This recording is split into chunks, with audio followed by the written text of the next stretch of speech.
Kanya pa rin sila. Wait na. Ito. 820. TikTok. Di ba? Meron sa live link lang na sa live. Isa dito. Saka may bola. Ilan dyan? Mainit ba? Pwede pa initin mo. Kaya niya ba iinitin din?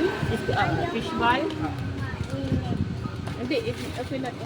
Anong gusto mo? Saan dito matamis sa ate? Yung nandun pa. Tapos cake. Magkano cake yan? 4-10. 50 pesos. Ano nito ate? Piso isa po. Piso isa.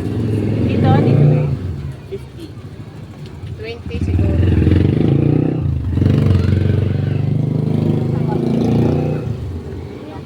Gusto mo? Gusto daw ko tikman yung glowing tokwa. Sabihin mo ako. Ito ito kwa. Mamaya na ako lang. Saan kayo pupunta? Yung tokwa. Bibili na. Tokwa. Tokwa? Ay yung sukle na sa akin. Pinambibili ka mo pagkain. Oo. Huwag siya magreklamo. Ay, ito ba yan? Wow, uubusin mo po. Hindi, wag mo na lang ina. Sige. Tago mo yung pwede. Hindi, igilid ko lang. Hindi, hawakan mo lang. Sige. Nakagaya ka lang. Grabe yung damot. Oo niya pe. Overall, matamis sukaan.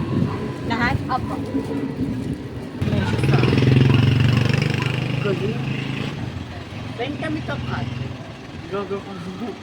Tok do. Uy, yung sinabi. Hindi naman alam ni ate yan. Kat yung sinabi ko. Alam ni ate yan. Ah, Gen sige Z. nga.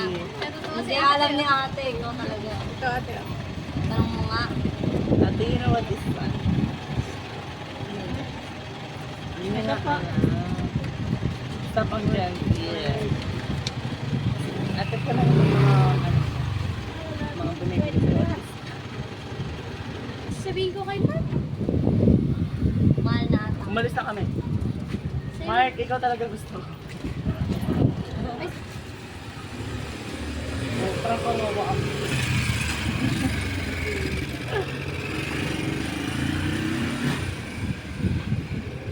Ay, tatlong kampo pala. ang padami ng padami. Di tatlong sauce kasi yun. Okay lang.